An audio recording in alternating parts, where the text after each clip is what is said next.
A very good evening to you once again, and welcome to our second and final edition of News Tonight here on UBC TV this Tuesday, the 12th day of November 2024.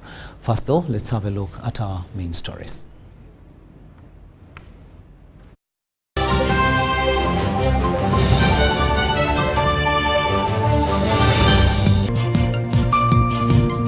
President Yoweri Museveni downplays religious politics emerging in Tororo district.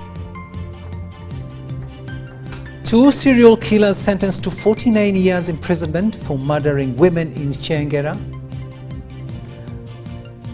Legislators oppose proposal to declare civil marriage polygamous. And in sports, cricket cranes play Italy tomorrow in the ICC Cricket World Cup Challenge League B.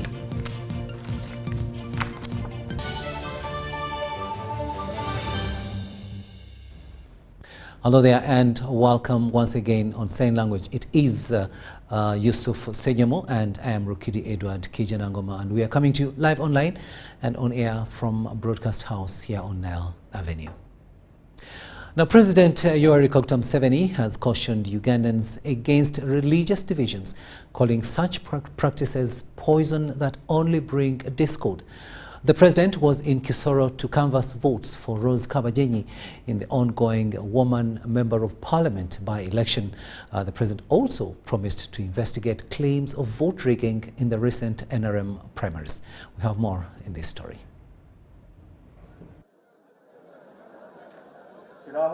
President Yoweri Museveni has urged Gisoro residents to vote for the official NRM flag bearer Rose Kabajenyi in the by-election scheduled for Thursday, November 14th, 2024. Museveni symbolically handed over the NRM flag to Kabajenyi. He called on all NRM members to unite behind her.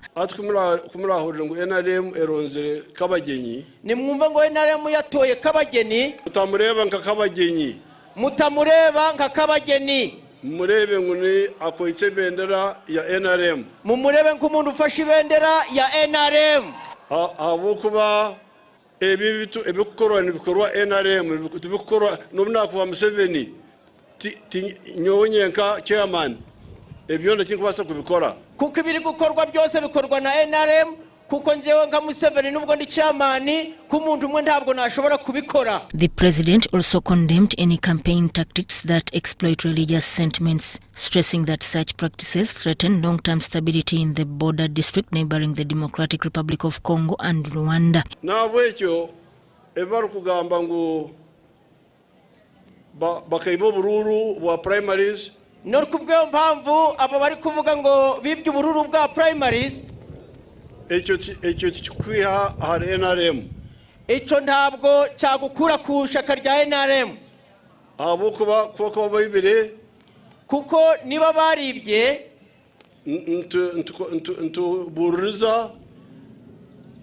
tubuririza turabaririza turacondoza rero twashanga bayibire none dusanze baribye nubu yakuba yagira mu parliament nubwo yaba yaragiye mu parliament nubu mukwata nazo mu gihome baramufata akaja mu gihome.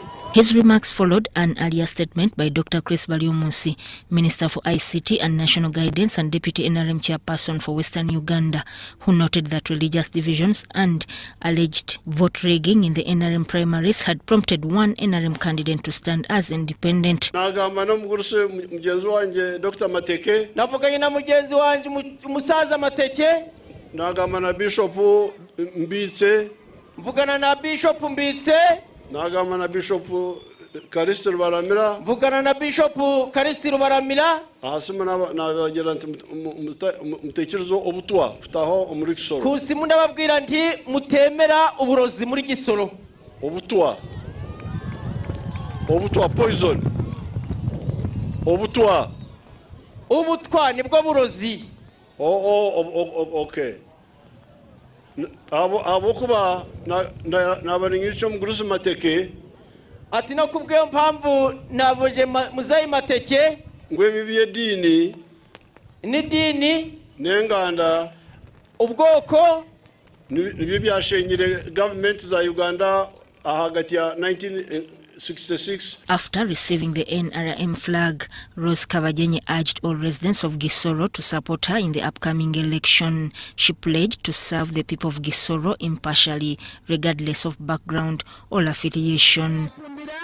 Abafumbirakazi bene wacu abakimbiri mwampaye umugisha kugira ngo mbafatire ibendera mwarakoze murakarama mwarakoze ubuhagizi bwose muri zi primaries kandi ubuhagizi bundi tuzi ngo turabubona ibendera ryacu rizatsinda mwarakoze murakarama. I want to use this opportunity to call upon the people of Chisoro to continue uniting, because this election is going to end. The campaigns are concluding today and the election will end, but how are they going to remain if they are divided? So I'm calling upon the people of Chisoro to remember that unity is what is going to help this area. This politics of divisions and the politics of identity cannot help. So I want to...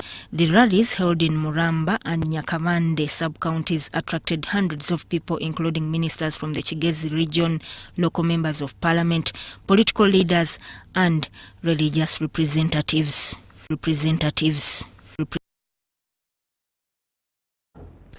Siddharth Kaye with that story there. Now, the Marriage Bill 2024, moved by Tororo, woman member of parliament, seeks to provide that civil marriage be declared as polygamous. However, during consultations on the bill in the legal committee of parliament, some members of parliament said this will affect the law being applied to the already existing civil marriage and lead to men avoiding church marriages.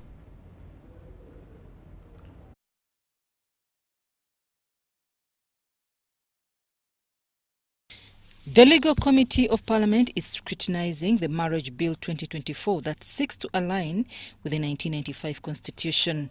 The mover of the bill, woman member of Parliament Tororo, Sarah Opendi, said it seeks to reform and consolidate the legislations on marriage that came before Uganda attained independence. The bill will address the issues of right to consent to marriage. Opendi explained to the committee why civil marriage is being defined as polygamous in the marriage bill. It has been monogamous. So we were opening it up because this is state marriage. Doesn't belong to any custom, doesn't belong to any religion. So we felt that we could accommodate the Visaka, that religion and others under that.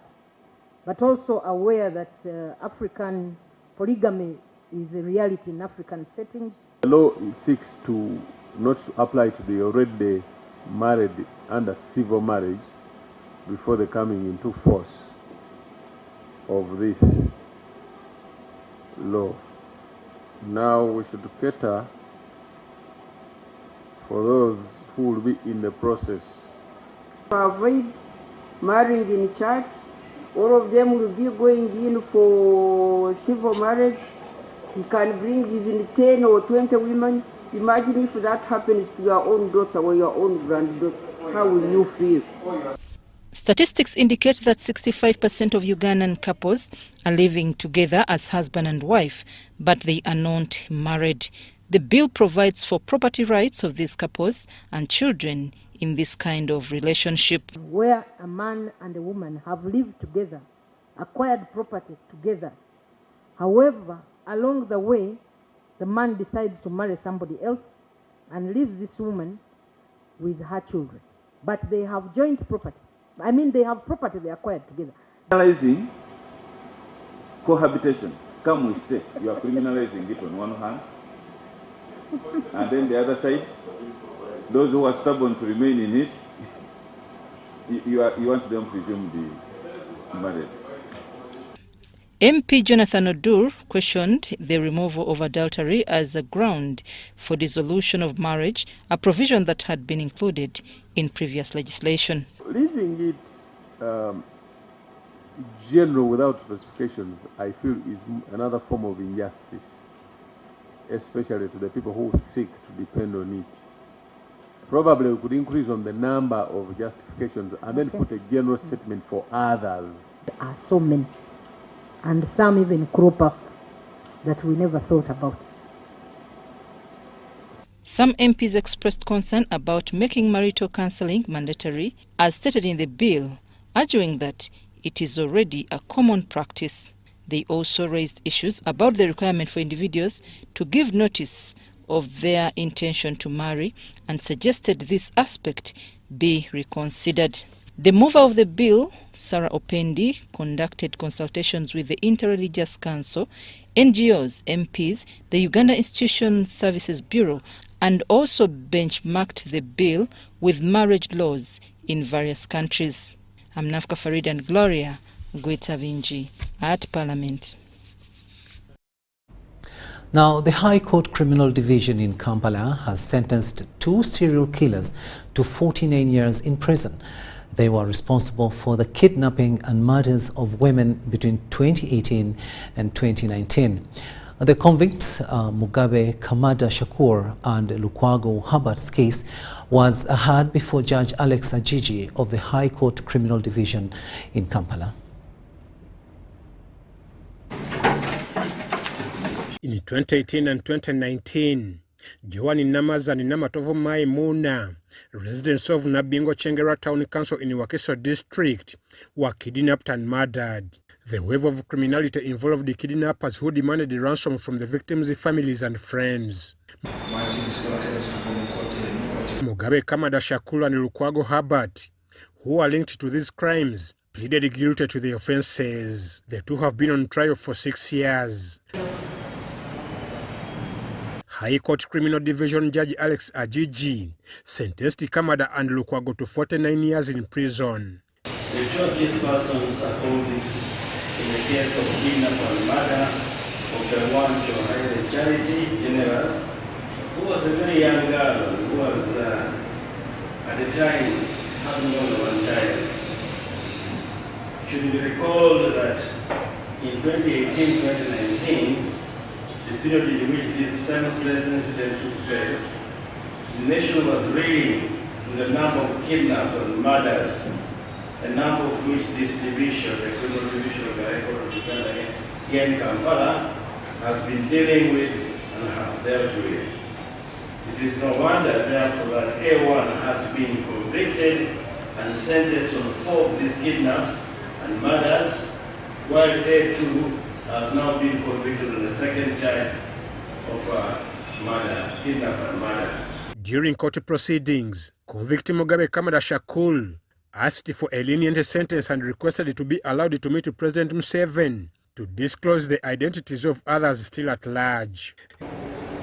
My Lord, Nanzo Museveni, him as a prisoner, waliwo etteeka lyonna erinkukira okuloopa abazibe emisango singa gy'emisango mu kuddizibwa kwagyo bali mu nteekateeka z'okuggyako gavumenti bansazeewo okuwa gavumenti information ejja ku fayiro eyo ya 214 gy'emyaka kati nga 10 emabega. He says that omugenzi eyattibwa yali ayitibwa John Namazi. He says that the late was John Namazi. Nga yali muwala wa Mr. Lwanga Godfrey.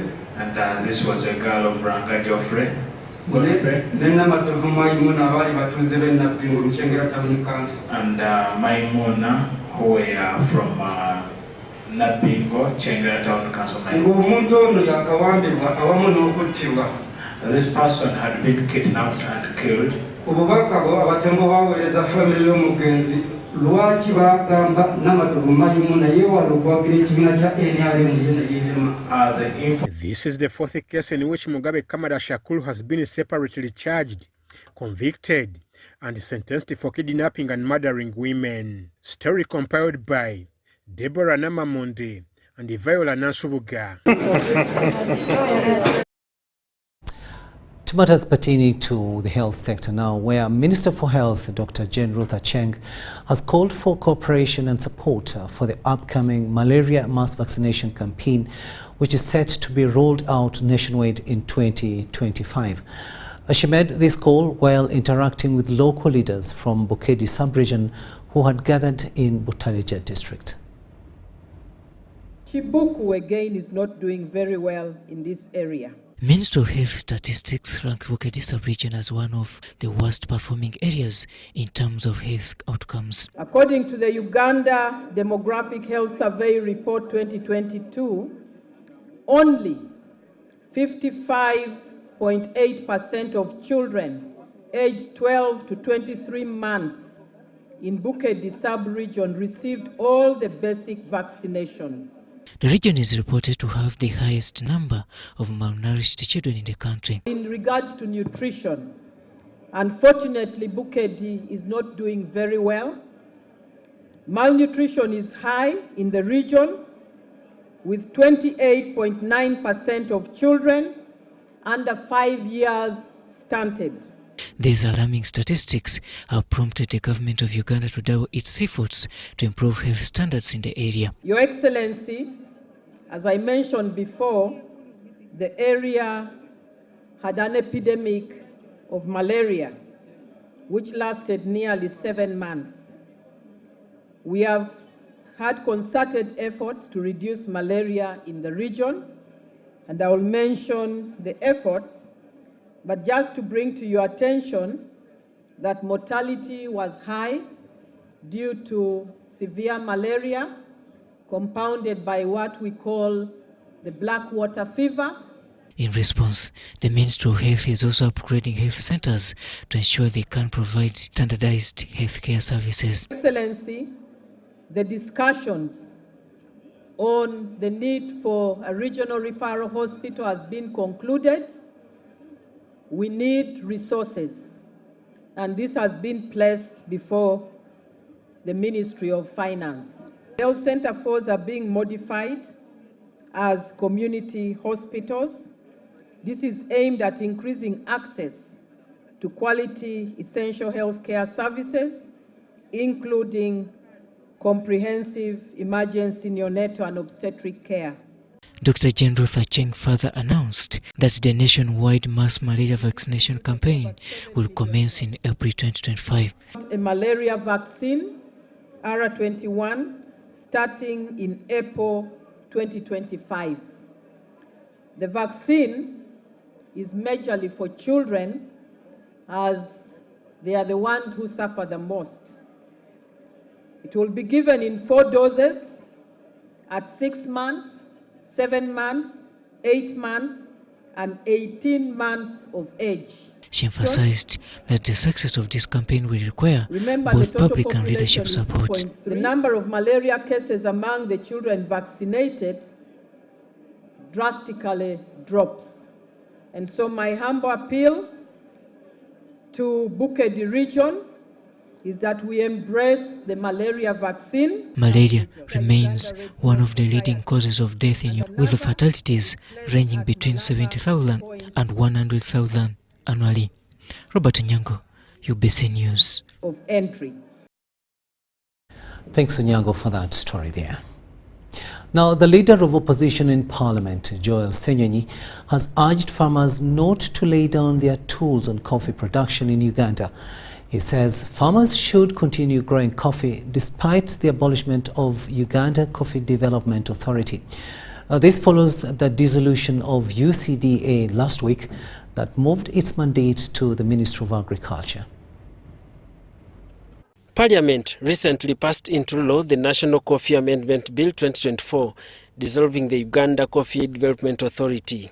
And to pledge that we shall continue as a ministry with your support to ensure that the coffee value chain is developed, to ensure that our exports continue to gain access to the international markets. The new legislation, if assented to by the President, shall empower the Minister to assume political and executive functions in the coffee subsector.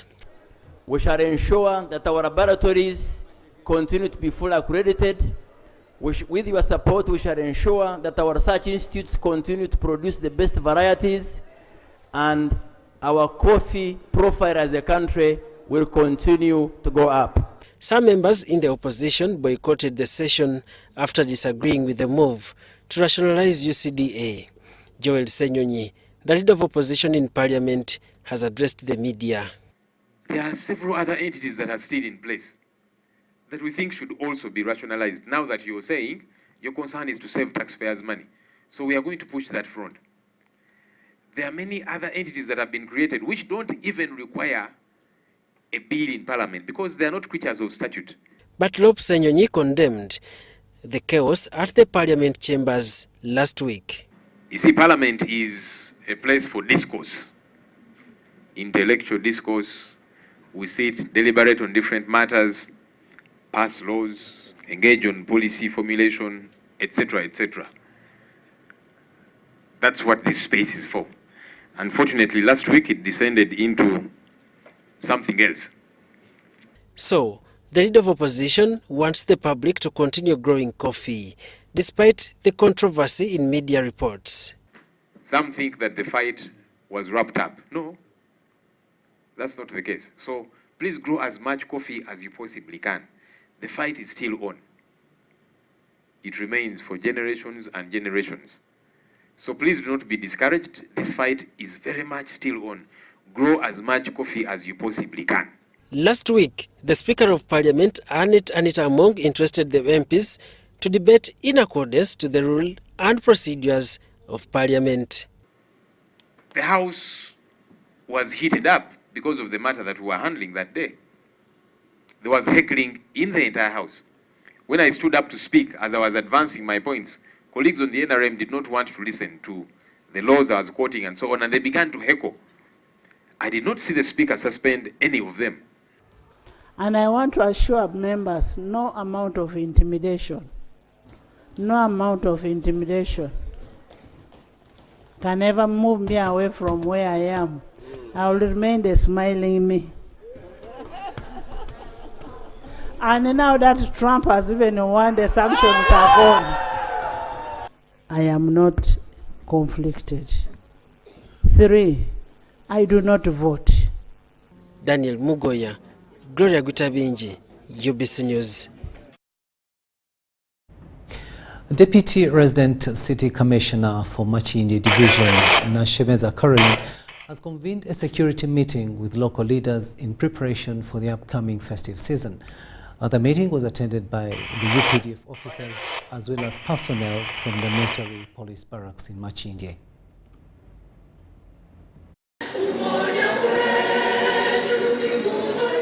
The rising criminality in Kampala metropolitan area has prompted security chiefs in Machindi Division, led by Deputy Resident City Commissioner Nashemeza Caroline, to devise counter-strategies in collaboration with local leaders. Everything we do as a government, it starts with LOC.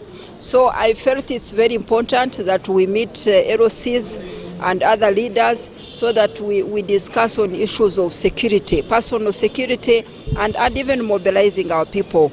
The approaching festive season is another key reason for this meeting, to establish synergies and prepare for the upcoming end-of-year events. It's a Christmas season now, next month, and crime is increasing. So, and the only way to curtail it is through the LOCs, because they are on ground. So this meeting is to brief them on how to protect their people and to know their people. Then also to brief them on how they can protect their areas. Local leaders shared their input and committed to enhancing vigilance while mobilizing the public for greater community policing efforts. Ababbi beeyambisa nnyo ekizikiza ne batabula ne babba abantu nga tewali abakuba ku mukono naye banaateekawo security lights kijja kuyambako. The UPDF has pledged its support for interventions in preparation for this year's festive season, and the public is encouraged to report any detected threats to prevent potential security risks. We have the lawlessness, we have this common criminality, maybe killing people with pangas, also stealing people's phones, attacking people at night. Such a threats are also there. But we are on top of the situation because we are working with all agencies and of course working with the wananchi to make sure that we avert and curb all these threats. But so far so good, but we have been telling people that in fighting criminality of any kind, a common person, a civilian, he has an instrumental role to play. and we have achieved what we have achieved because of the support of the civilians. The joint security meeting was attended by local council leaders, PISO, DISO, GISO, among others, all of whom were urged to play an active role in ensuring a crime-free society. Kayen Faith, Abdul Nasir Luwana, FABC. Participants attending consultations on land policy in central Uganda want focus to be put on land fragmentation, tracing clear land ownership and documentation. Meanwhile, Minister for Lands Judith Nabakoba tasked the policy review team to work with all stakeholders while reviewing the law. This was at the closing of Ministry of Land's first phase of consultations on land policy in central Uganda. When we were in Soroti and in Lira, the persons who came and looked at customary tenure, in fact, took a moment to clap for us and say, for the first time we are seeing what we have been telling you, come in here. Ministry of Lands has ended the first phase of consultations on the national land policy in central Buganda, with the Minister for Lands, Judith Nabakoba, tasking the policy review team to work with all stakeholders in reviewing the law. As government, we need land. But you realize most of government land has been allocated by district land boards, not any other person. And once people get titles, they use it forever. So how do we protect what is available? She said some actions by the district land boards caused government losses in compensation. Seen people who got freeholds, katiba jambu tuba compensating. Nenga neta katibali tula. You see the confusion you are causing. Where are we going to get that money to compensate people? The actions of the district land boards cause losses to government. Earlier on, during the engagement, participants proposed land fragmentation, documentation and land ownership to be incorporated in the review policy. The magistrates, the interpretation of the law, administration of the law, tujikute tutia, cause our the problem, a rate persistent evictions mu bitundu byaffe. The ignorance of the people. People are ignorant of what and where and how to go about it. And now, because we are dealing with an illiterate population, the Bebanja holders don't know their rights. Even the landlords themselves, they don't even know the rights of tenants and even how the relationship, how it goes between the tenant and the landlord. The Assistant Commissioner Policy Analysis at the Ministry of Lands, Henry Harrison Irumba, says there is need to build on the achievements of 2013 during this review, especially in Buganda region. The digitization of the land records. We've been able now to put all the land records in the digital form. Now people can be able to view their land titles at their own comfort in the sitting room. Participants for the first phase of the consultations in Buganda were drawn from Kampala, Wakiso, Buyikwe, Buvuma, Nakaseke, Luwero, Mukono, Kayunga, and Nakasongola. The regional consultations for the review of the Uganda's national land policy will continue in Jinja. Susan Naonga reporting for ABC TV. Kyambogo University will host the first East African Conference on Disability Inclusive Higher Education to discuss strategies for enhancing disability inclusion in higher education across the East African region.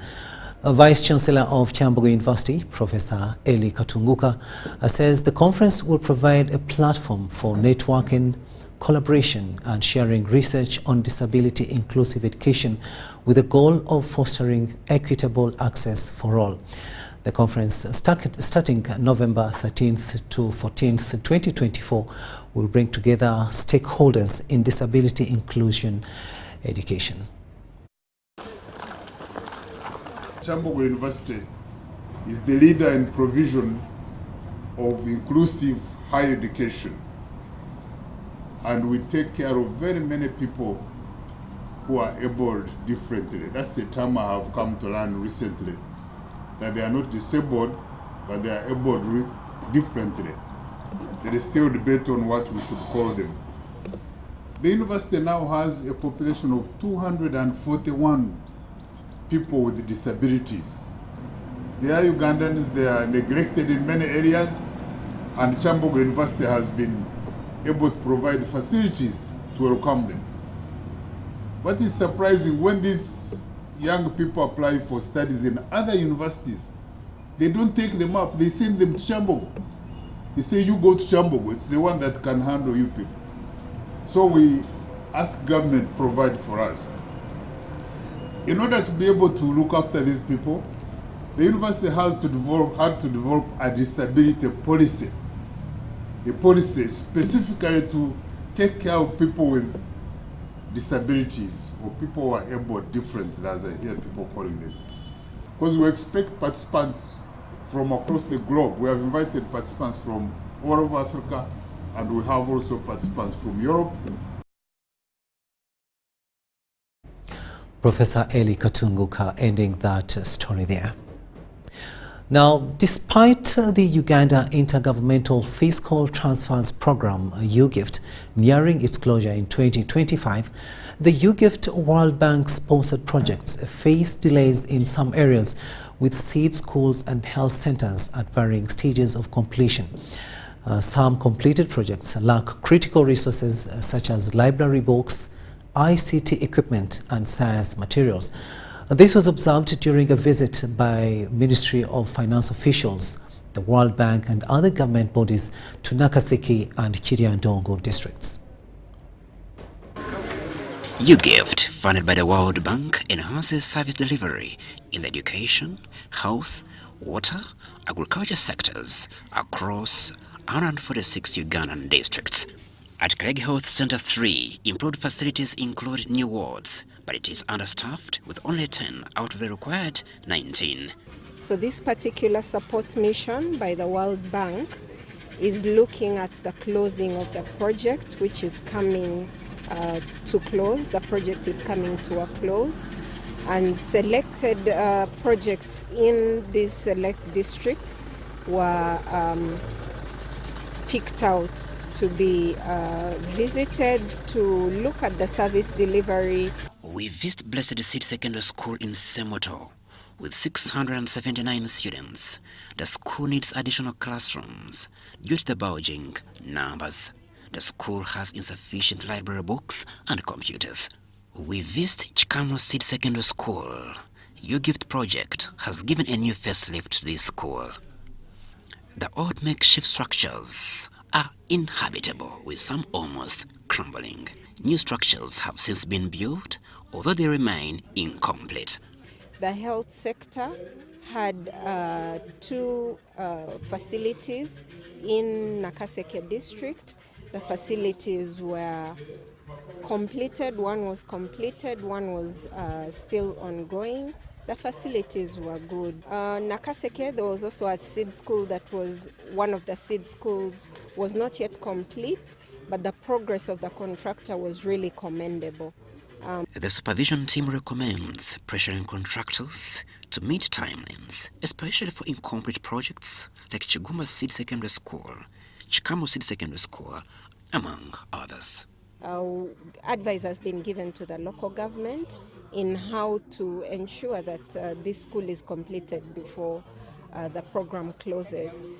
It might involve adverse action from the district, including but not limited to termination of a contract by the contractor, if indeed in the time that he's been given 2 weeks, and in that time, if he hasn't come out to get back on site and get the project back up and running. In water-stressed Kiijanangoma district, UGift supports piped water for Nandabi. At Ematong Primary School, over 600 refugee children have been admitted, which is straining resources. It is alleged that the Ministry of Education's EMIS system does not capture these students because its fields are incompatible, thus excluding them from government funding and the capitation grant. The school has got more than 2,000 learners. The original design of the school was to accommodate 729 learners.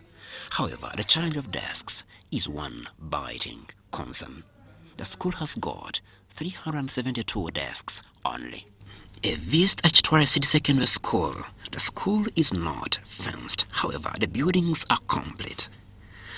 However, one biting challenge is a low enrollment, as observed. And then on the other social issues that the school is currently facing is the issue of early school dropout, both from the male and the female students, but for the female students especially because of early pregnancy.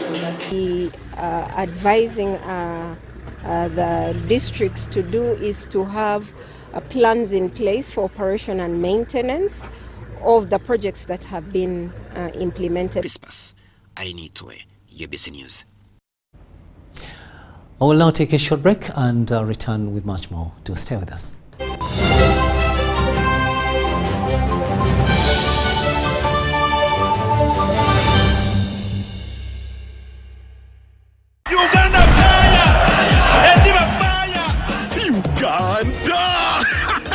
This is it! Bring that fire like never before as Uganda Cranes takes on South Africa on 15th November at 4 p.m. Ewa Nambole! One more win! Gatugenda wa mo AFCON 2025! No panya, no calculator! Nkubidori, wacha wewe! Katugwe chicho, buy your ticket using Momo at only 25k for ordinary. Atema abakashi! Ordinary goes for 30k, 50k for VIP, and 150k for Mbare Ndebendeba Platinum! Each ticket comes with a free train ride to Nampole. Get your tickets from MTN service centers at Jaberodi, Zebra House, Preston Towers, and Clock Tower. To avoid delays, or simply scan the code on your smartphone for easy entry into the stadium. Why? Remember, no physical tickets will be issued or sold at Nampole. Proudly brought to you by MTN, the #1 supporter of Uganda's football. Together, we are unstoppable.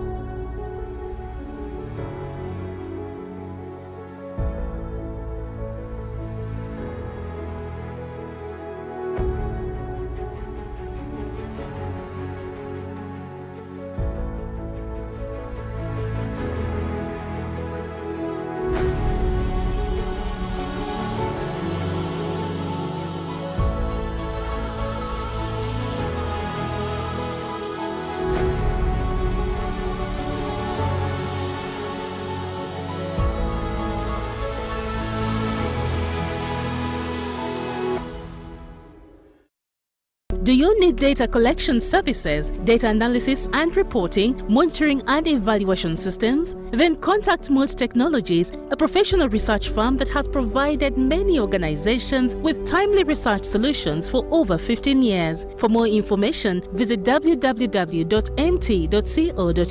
or call us on 0704 913 399 or 0782 602 963. Visit our office in Kampala at Sayuni Complex in Tinda. Mood Technologies, your professional research firm.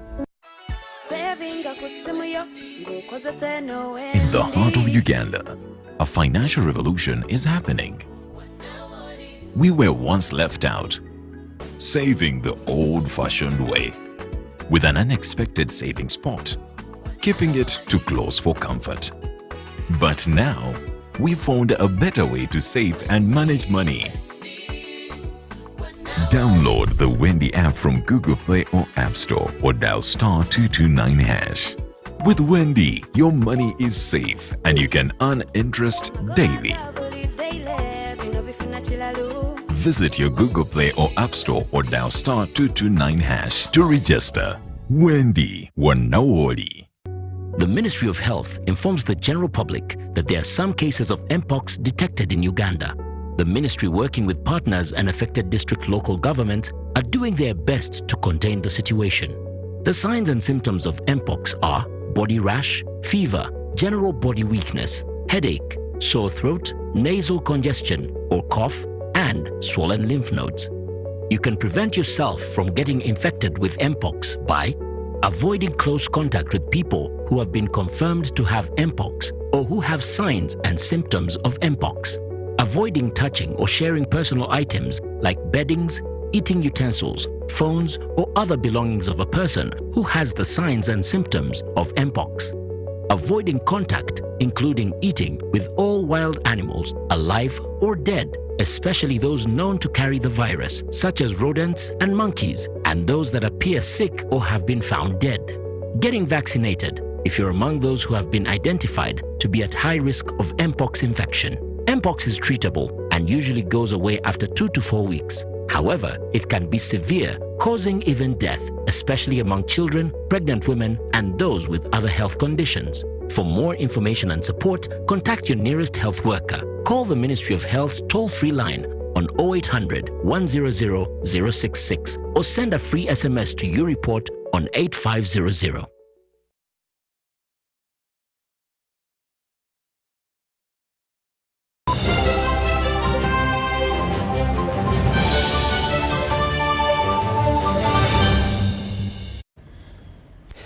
Welcome back, and this is News Tonight here on UBC TV. A warm welcome to those of you just joining us.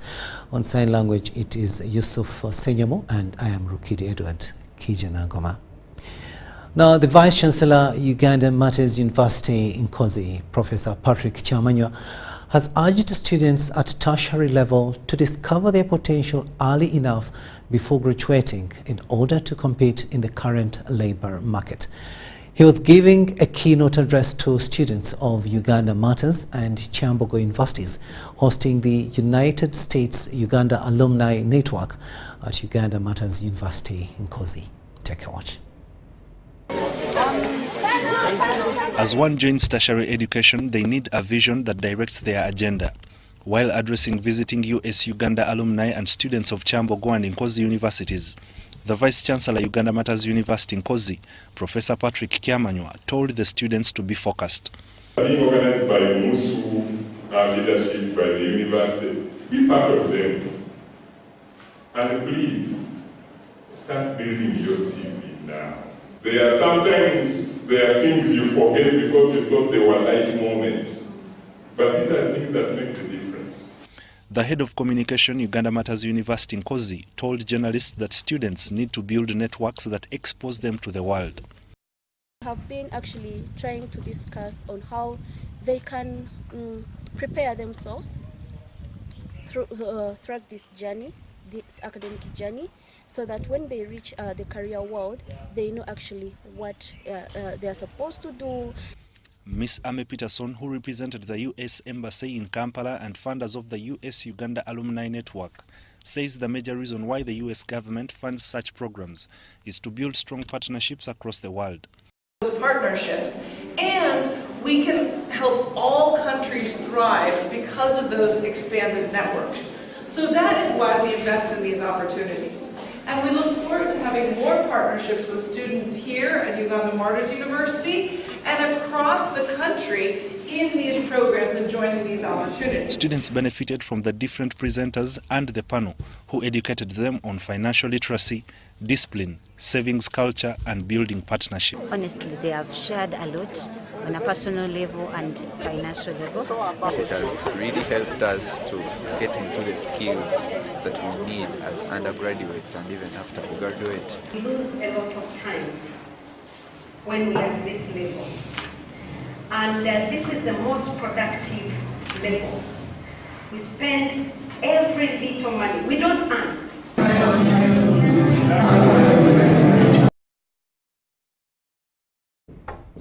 Now, former Prime Minister of Uganda, Dr. Ruhakana has urged youth across Africa to learn from the older generations on the methods they used to liberate their countries from the imperialists exploiting African resources. Dr. Rugunda was addressing the third Intergenerational Dialogue in Kampala, where young people from across Africa were discussing factors bridging the intergenerational gap.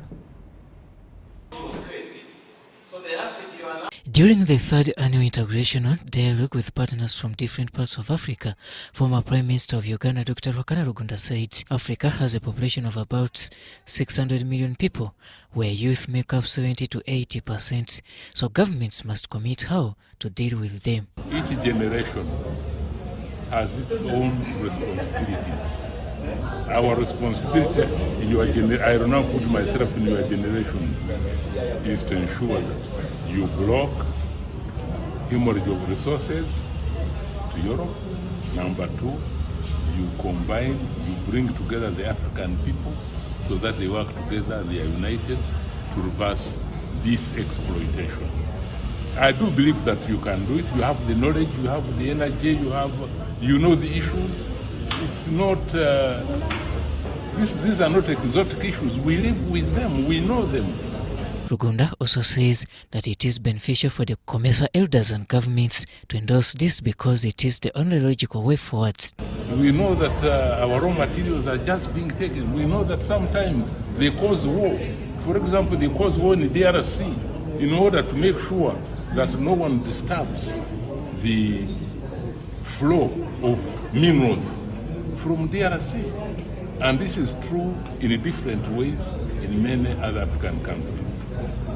The onus is on you. Your generation in particular. We have played our role, but now it is for you to fully liberate the continent.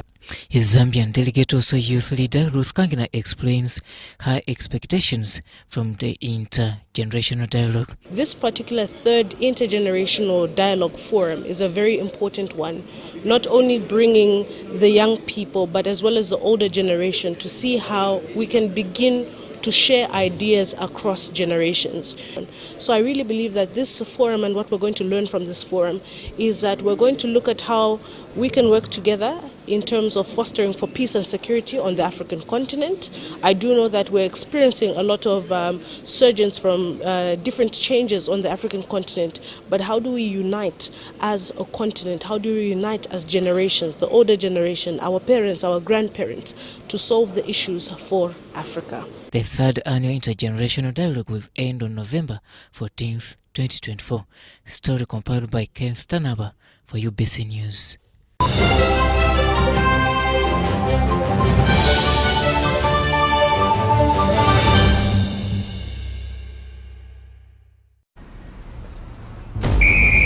To be a winner, you must have the discipline of a tiger. But when fueled with MTN Momo, winning is easy. Simply get your phone and use the Momo app or dial *165*3#, enter merchant code, enter amount, enter your Momo PIN, and pay. Congratulations! Your car is happy, and now you stand a chance to win mobile money with MTN Momo.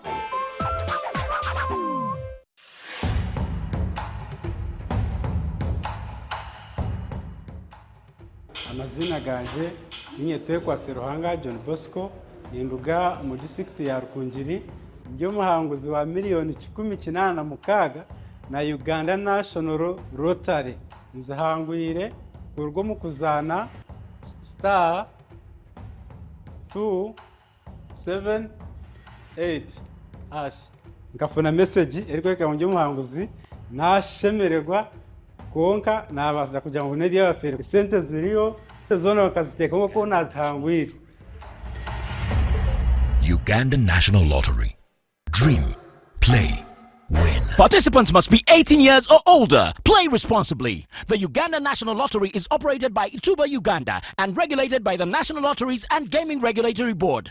Honorable Fred Biamukama, Minister of State for Works and Transport in charge of transport, invites you to the launch of the 4-acre model campaign in the Greater Chibale District's Bunyoro sub-region. The event will take place at Chikwaya Primary School Playground, Kakumiro District on November 15, 2024, starting at 10 a.m. and will be graced by His Excellency President Yoweri Museveni. All residents, civil servants and the leaders from the districts that make up Greater Chibale, Kakumiro, Chibale, Kagadi, Chikube and neighboring areas are encouraged to attend in large numbers. This initiative, led by the President, aims to bring ordinary people into the money economy by showcasing farmers who have succeeded in the 1-acre model, 2-acre model, 3-acre model and 4-acre model. Join local leaders and residents in learning how small land can be used to enhance food security and socio-economic growth. Don't miss this opportunity to witness the transformative impact on local communities.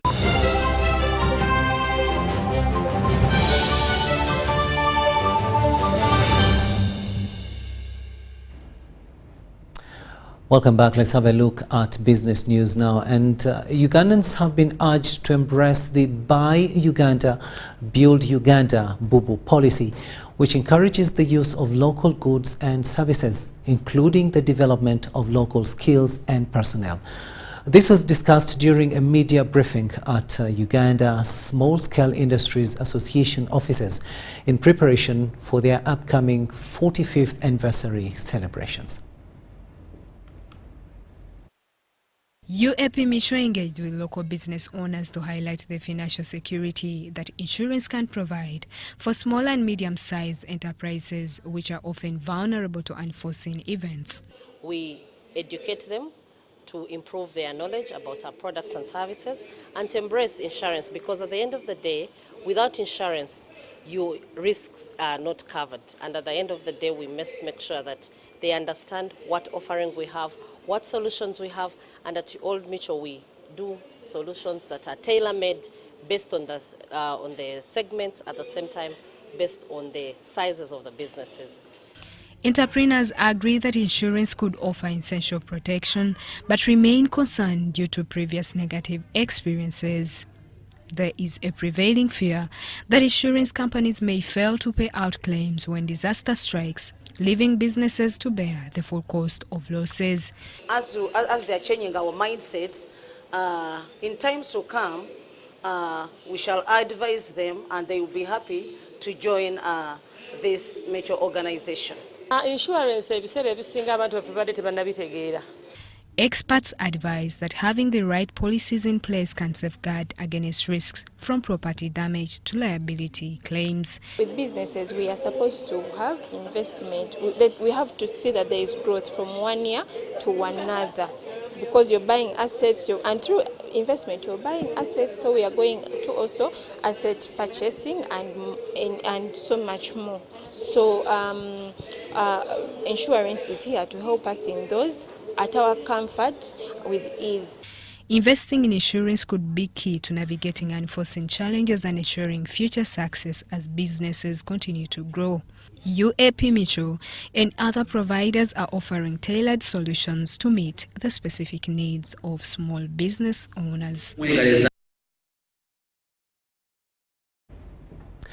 Now, as a way to reduce global remittance costs and improve financial inclusion, a Diamond Trust Bank has partnered with Express Money to enable customers send money to over 170 countries globally. The partnership will simplify and expand access to remittance services for its diaspora customers and close financial inclusion gaps for millions who rely on remittances. Speaking at a press conference at DTB head offices in Kampala, the Uganda Area Chief Executive Officer Godfrey Sebana said the move will provide a platform for efficient and seamless remittances. Our aim is to provide the safe, reliable, convenient and services with the value addition. Our motive is to empower the global remittances and make the things simpler to ensure that we bring the funds to Uganda in a very compliant manner and make sure this relationship will be mutually benefit. When it comes to money transfers, we are noticing that this is one of the really strongest supply of foreign currency to the country. Our GDP that is averaged at around 50 billion based on the 2023 numbers, you'll notice that money transfer services are contributing close to 3%. We are talking about $1.5 billion. So for the Ugandans that are out there in the diaspora, we believe this is another exciting opportunity that has come our way. You can quickly reach to your loved ones and send them money. And the reverse is true. We also understand that there are those that probably also expect support to come from home. Thank you very much. Thank you. Vio Energy Uganda has tipped customers on safety precautions in the global campaign of raising awareness of the quality of management profession and focus on navigating complexity in today's dynamic business development. This was revealed by the company's management as they joined the rest of the world to celebrate World Quality Week. Take a watch. Before we start our meeting or inspection or witnessing of the offloading of the truck, with the increasingly interconnected and changing world, managing dynamic risk landscape and maintaining resilience is vital for all organizations to stay competitive. Since resilience alone is no longer sufficient, organizations must also be innovative and adaptive to their business models, products and services towards changing operations. Shell and Vivo are able to keep the quality of our products and how we are very compliant in order to bring the best performance. They must therefore discover how quality principles drive them from mere compliance to outstanding performance. They are directing you to avoid knocking the pump, also to switch off your engine as you park, and then communicate what product you would like, how much you'd like to buy, or what your engine takes would be very important. And then lastly, for border borders, that you make sure everyone who comes on a border dismounts. On a daily basis, we do water checks on our sites. On a daily basis, that's done by our quality marshals to ensure that everything we're going to sell, every product we're going to sell doesn't have any water. To commemorate this year's World Quality Week, Vio Energy Uganda has tipped customers on safety precautions for quality assurance. On a daily basis at our service stations, we also run checks to make sure that the product early in the morning and also at the close of the day, we check for water content, we check for any density issues to make sure that whatever we sell to our customers, it is at the highest standard. The demonstration is meant to curb skills shortages, risk management, ruling global supply chains among other challenges. The supply process, the product that we serve at our service stations would normally come through the supply chain from across the border. They are checked in terms of the quality, in terms of the quantity. When they do get into our tanks here in Kampala, again we go through the same process, and before we offload the product, as you can see here, into our tanks at the service station, we also go through a vigorous test that is checking for your density, any contamination that is there, before we can allow for the product to be sold to our customers. Where the product color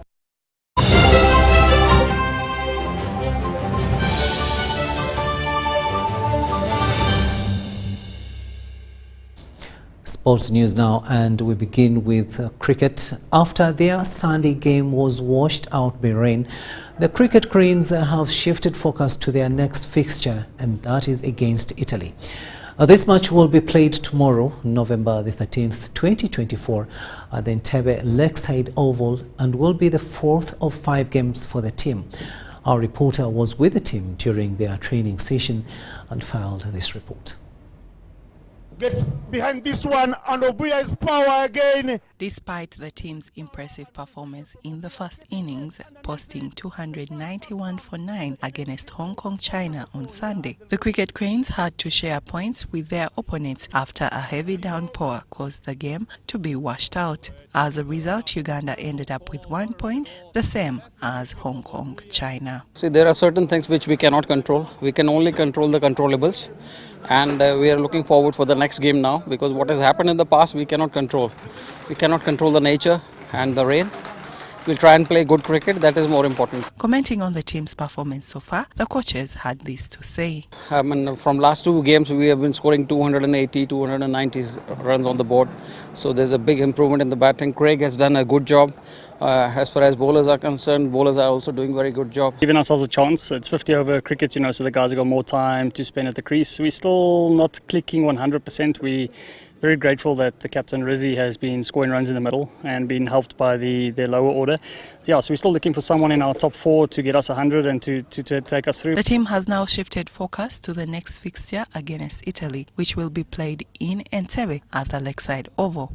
Yeah, Italy's a good team. We've done a bit of homework on them, so if we can just stick to our game plan, for Wednesday, then hopefully we can come out on top.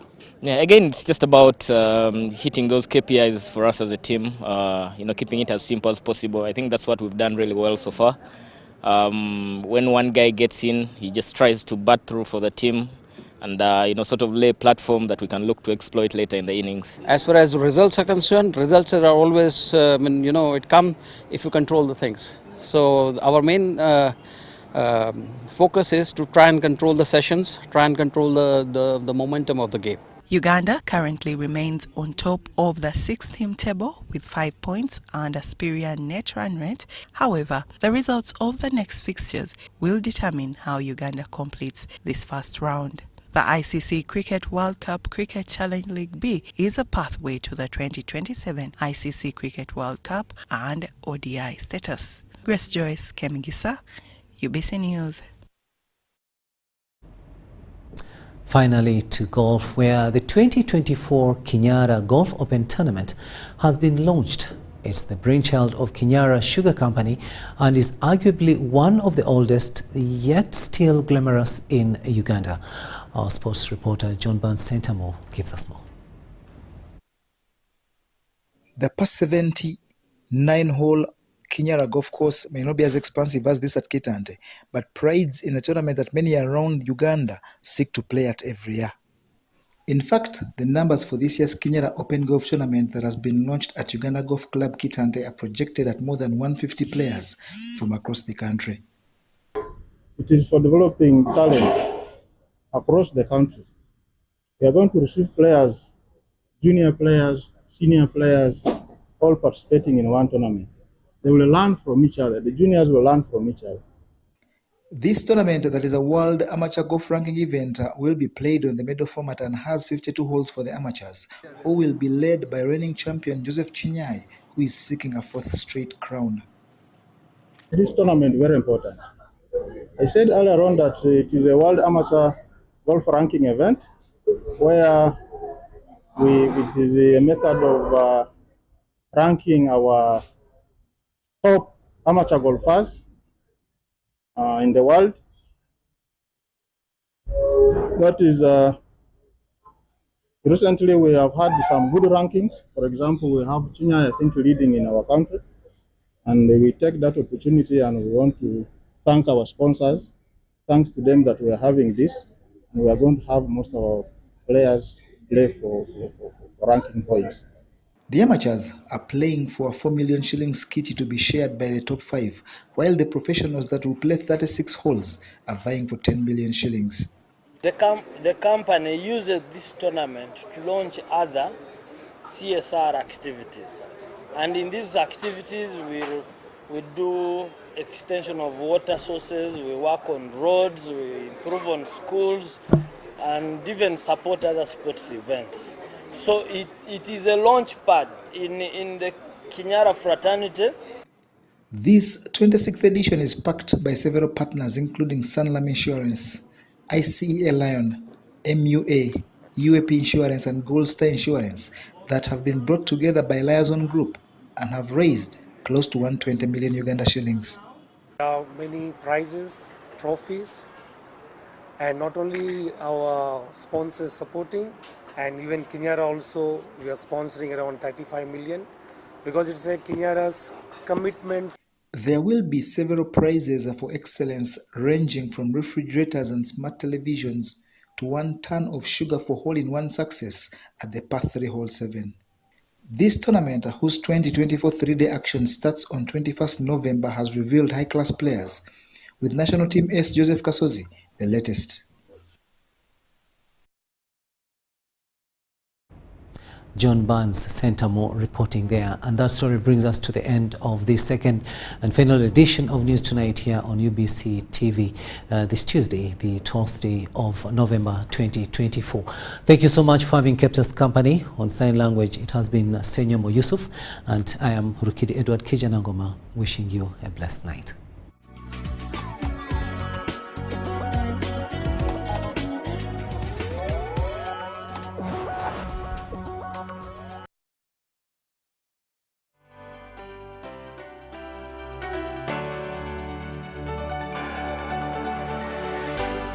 UBC, inspiring Uganda.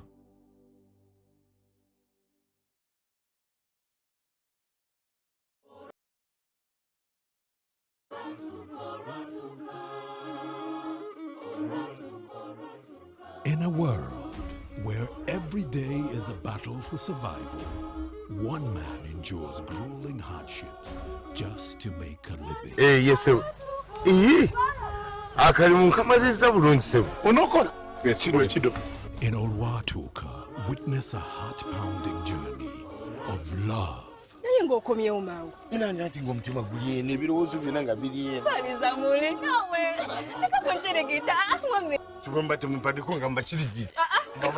Pain, acrimony, and justification that the line between right and wrong has never been so thin. Maybe I need to remind him who I am. So, you killed my wife. Olwatuka film premiere will be on the 3rd of December 2024 at Uganda National Theatre, sponsored by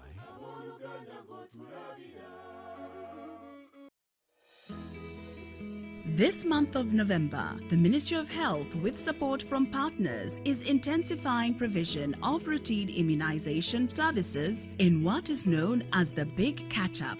During this period, all health facilities and community outreach posts across the country are offering a comprehensive package of services that include routine vaccines targeting all children under 5 years, HPV vaccination for 10-year-old girls, tetanus diphtheria vaccination for all women of childbearing age between 15 and 49 years, hepatitis B to babies less than 7 days old of life, vitamin A supplementation and deworming, among others. On November 13th, 2024, from 2 p.m. to 4 p.m., tune in to UBC TV for a live town hall meeting that will discuss the importance of immunization in protecting children, families, and livelihoods. Join key decision makers